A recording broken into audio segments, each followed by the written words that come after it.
Back in October 2025, I drove about 4 hours to the Polunsky unit. It's the prison where men on death row are held in Texas. It's in a town called Livingston. The drive is beautiful, but sometimes harrowing. On multiple occasions, I've been caught in sudden thunderstorms that force everyone on the road to slow to 10 miles an hour or risk veering off the 2-lane highway into the piney woods. I was going to meet Charles Flores for the first time.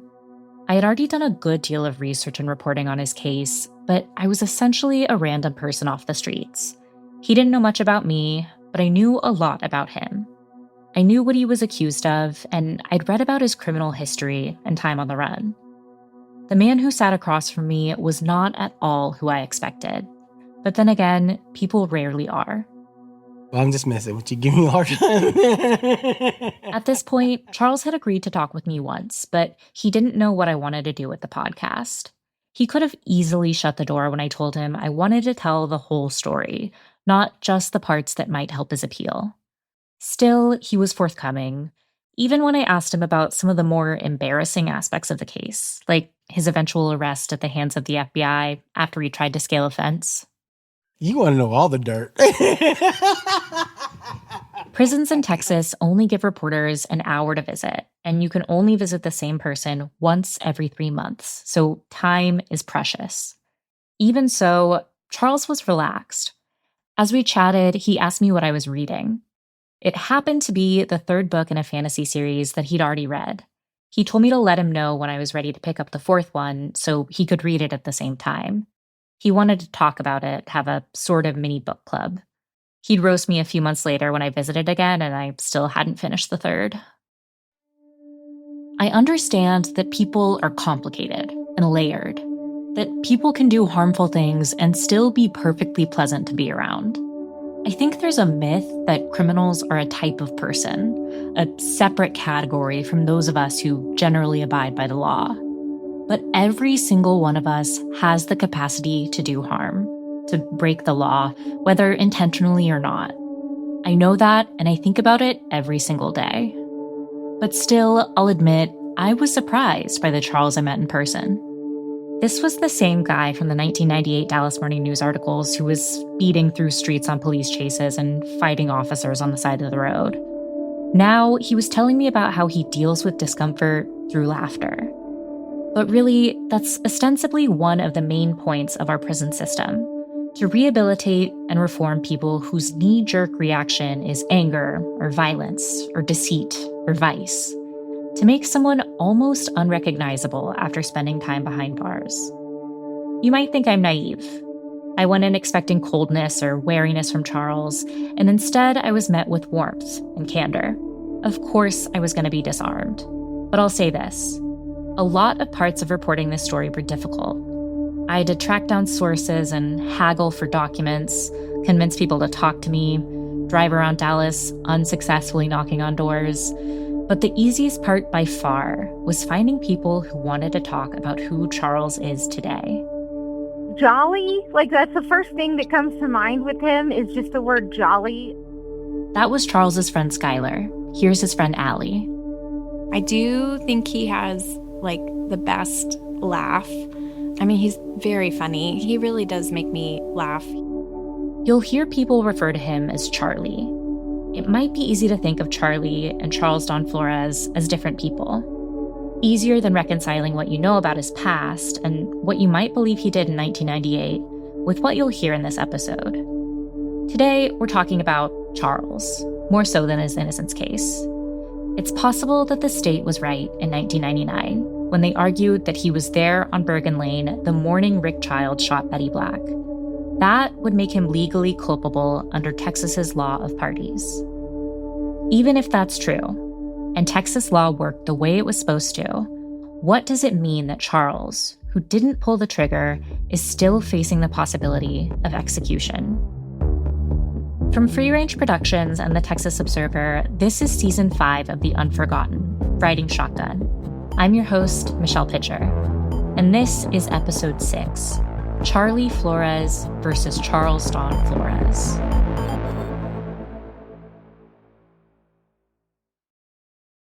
Life on death row in Texas is monotonous. Charles has been living that monotony since 1999, back when death row was first moved to the Polunsky unit. I've been here for 26 years, I believe? 28? Yeah, it's a blur. I can't wrap my mind around being here that long. On men's death row, each person is housed separately, effectively in solitary confinement, for 23 hours a day. There are very few pleasures. Charles's favorite food is melted cheese, but here, hot food is a luxury. Grilled cheese is just an unmelted Kraft single between two pieces of bread. Charles has a few lifelines. He spends a lot of time on the phone. The limited hours he has phone privileges are packed with scheduled calls. Multiple times a week, he talks to his friend Dan Simon. He's a doctor of sociology in Colorado who connected with Charles in 2021. I also spoke with Dan on the phone recently. You talk to him more than I talk to some of my best friends. What do y'all talk about? What have y'all bonded over? Yeah, it's fun. I mean, I talk to him more than I talk to a lot of my best friends. So now, yeah, he is one of my best friends, I guess. Dan found Charles through a pen pal group. I just was not expecting Charles. I don't know what I was expecting, but I wasn't expecting Charles when I signed up. I had no idea that I might be matched with someone that I would come to think is like genuinely innocent of the crime that put them there. After connecting his friends, Dan took more of an interest in the case.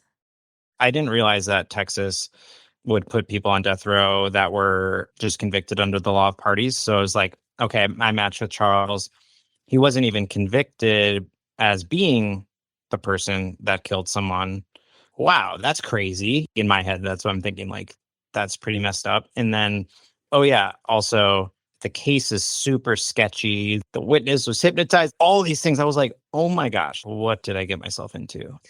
Now I've got to like advocate, be more than just a friend. Now I'm like, okay, we got to save this person. Charles also talks to Allie Nichols, an Austin woman in her 30s who connected with him in 2019 through a friend who was doing prison outreach. Allie and Charles met in person for the first time in 2021, along with their mutual friend. I remember my friend really hyped me up for, like, this is going to look exactly like it looks in the movies. He's going to be in a literal cage. There's going to be glass between you. You're going to sit in this uncomfortable chair and you're going to have to hold this phone next to your face for 4 hours. There's no guarantee that you will even be able to have your visit that day. The guards could turn you away if they don't like the clothes that you're wearing, if there's not enough guards to actually like move the inmate to where they need to be. Allie made her way past the massive barbed wire fence that cuts off the prison from the rest of Livingston. Per the prison's rules for visitors, she only had her ID and a plastic bag full of quarters for the vending machines in the visitation area. She sat and talked with Charlie for 4 hours. It was an extended visit allowed by the warden because they'd driven a long way. Allie said she was surprised how easy it was to have a conversation with him, not about the horrors of prison or details of the case, but about things like books, things she'd talk with any of her friends about. But she stayed aware of the fact that Charles was in a box about the size of a phone booth, with glass on the front and in the back, a metal door, with a slot for him to hold up his hands so the guards could unlock his cuffs. He'd need his hands free to hold the closed-circuit phone. I remember the first visit I asked my friend, like, how long he had to stay there, because they told us to leave, but, he clearly is staying there. And she was like, he stays for a little while just until they have time for somebody to move him. But she had said, like, you actually don't really want to see that. It's pretty, like, traumatizing to see. It's sort of just you've had this time with your friend catching up and it's hard to say goodbye and you have a long drive home and to see almost like the humanity leave the situation so instantly is really tough. So she was kind of like, you're lucky if you get to leave before he does. After the visit, Allie and Charles started a book club in 2022. They talk for about an hour each week. Usually it's on Mondays, but during football season, it's Tuesdays, so Charles can update Allie on how the Dallas Cowboys did that week. Football is big for Charles. He was actually featured on the podcast Pablo Torre Finds Out, where he talked about his undying love for the Dallas team, which, as a Dallas native, I should mention, is my team too, and America's. It occurs to me that you spend 23 hours a day in solitary. Oh. And so you have an hour with me, and I am really grateful that you're taking the time. Thanks so much for caring and for coming down here and for taking interest in my situation. And, because it's not just about me, it's about all the guys down here, right? I'm just one person out of, almost 200 people down here. But the other reason I'm here, of course, is you're the Pablo Torre Finds Out official Dallas Cowboys correspondent. That's right. And so the first question that I have for you is, how about them Cowboys? Oh, man, how about them Cowboys? That episode of Pablo Torre's podcast was nominated for a Peabody Award. But Allie isn't much of a football person, so they talk about their lives. I appreciate he's pretty open about how stupid he was as a young guy, and grew up, I think, in a hard environment, but also made bad choices. And I don't think many people, unless you're in a situation like this where you have to talk really openly about every bad choice you made, most people don't have to confront that. And I guess I'm proud of him for handling it the way he does. When I spoke with Allie, she actually brought up Ben Spencer's case, the one you heard about at the end of episode 5. Remember, Ben is the Dallas man who spent 34 years in prison for a murder he didn't commit. He was finally exonerated in 2024. Allie had read Barbara Haggerty's book about Ben's wrongful conviction, Bringing Ben Home. There's a line that she had in there, and it was something like, if Ben Spencer finds relief, it's not through the system. It's because individuals took an interest in his case and pursued it further. And that was probably the most sobering fact that I read of that book. And I think when I meet most people that have met Charlie, it often feels like a similar feeling where they learned more about his case and couldn't believe it. I also spoke with Charlie's friend Skylar Stevens, a lecturer at the University of New Mexico Gallup. She found Charles through a book club too, this one launched by the Texas Coalition to Abolish the Death Penalty in 2020. I just thought I would add Charles and write Charles. And then kind of hilariously, I added him as a contact and then forgot to write him. And I just got busy and I sent him a book, but I didn't introduce myself. So he gets a book from a random person and he sees that I've added him as a contact on, Securus. And he's like, this is weird. Who is this person? And so he wrote me first, just kind of being like, who are you? And I maybe thank you for a book. Skylar's weekly phone appointment with Charles is on Sundays. Every time he calls and the phone goes through, he goes, hello, hello, and then just starts cackling and laughing. And he's so positive. I don't know, it's things get him down, obviously, but he's just overwhelmingly positive and forward thinking. I think of him too as really kind. They talk for about an hour or so about books and cars. These past couple of years have been really rough for Skylar, and they spend a lot of time talking through her issues too. He kind of would just sit there and listen to me and help me with dealing with that, which I know sounds kind of funny, like I'm calling my friend on death row and he's talking me through my family crisis, but he was really kind about it. Charles being supportive is a common theme. Here's his friend Stephanie talking to me from France. He's supporting me in everything, absolutely in everything in my life. Each time I felt bad, he was there for me. But he's the same with everyone because Charlie feels a lot helpless in solitary confinement. And I think he wants to help the others. It's something really, really important for him is to be able to help the others, And his cousin, Quinn. He truly is one of my biggest cheerleaders and just helps me in my everyday life. But most of all, people love his laugh. Here's his friend Michael. Have you heard that laugh? He's got the best laugh in the whole world.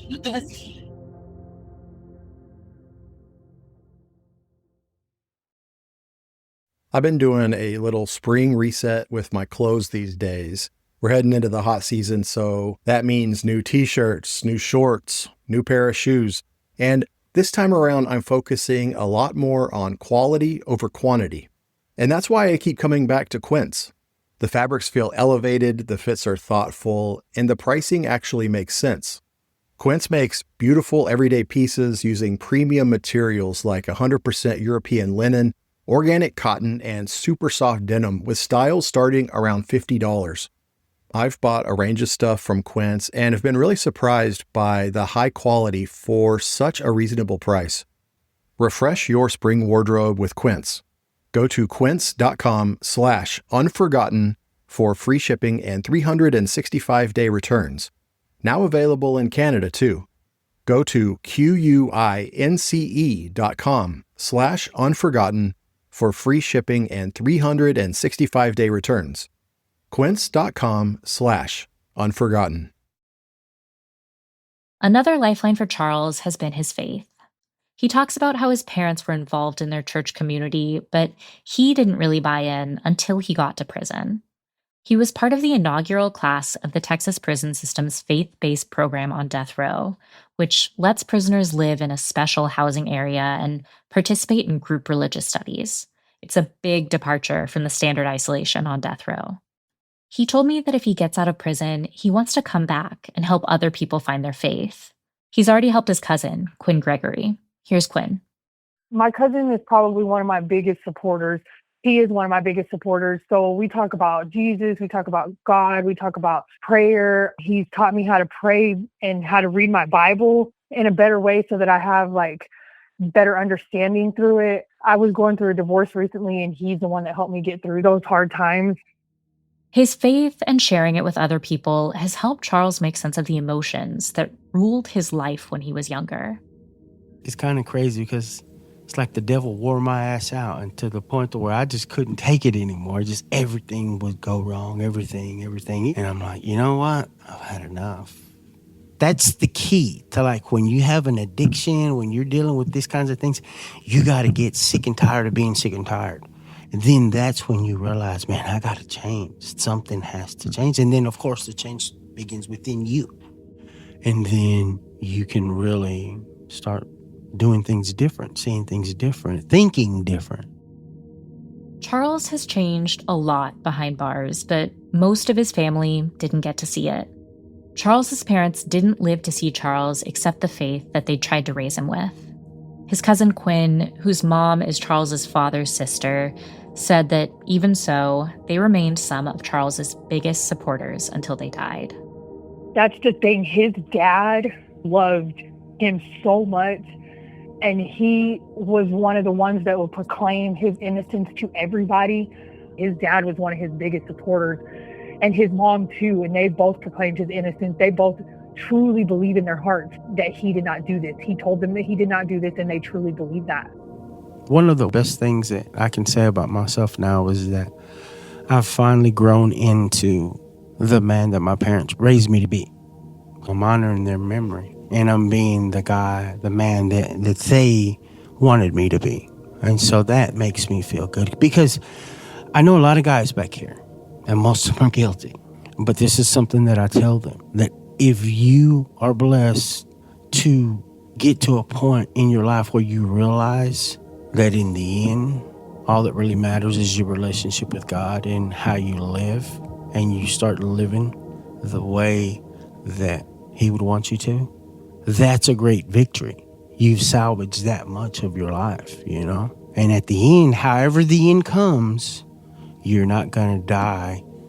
You're not going to go away, lost and in the darkness.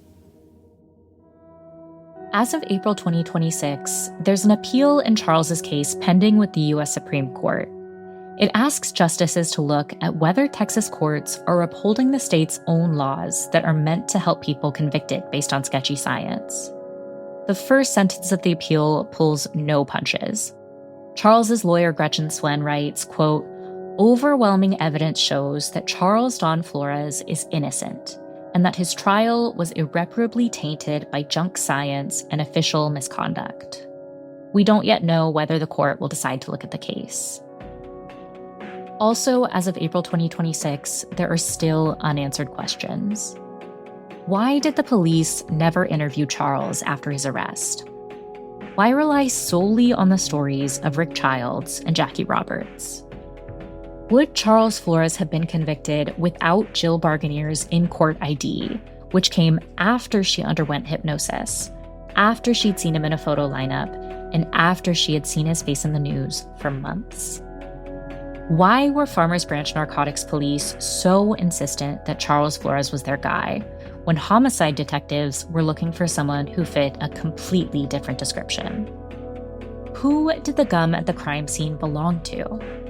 Why did one test indicate it belonged to a family member of Rick Childs, and another suggest it was consistent with Bill Black, who claimed at the time of the crime it wasn't his?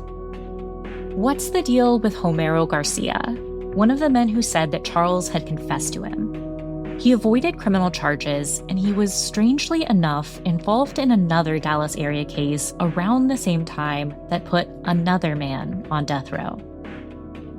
Was the robbery and murder truly a spur-of-the-moment decision, or had Rick been thinking about it for weeks? After all, his ex-girlfriend testified that he had mentioned the money weeks before the murder, and that he felt it was owed to him. Why did the Court of Criminal Appeals shoot down the claim based on the use of hypnosis? What does justice really even mean, particularly when it comes to the law of parties? Is such an imbalanced outcome really what anyone wants from the justice system? And why are state leaders so eager to kill Charles Flores? And finally, will a court look at his innocence claim before it's too late?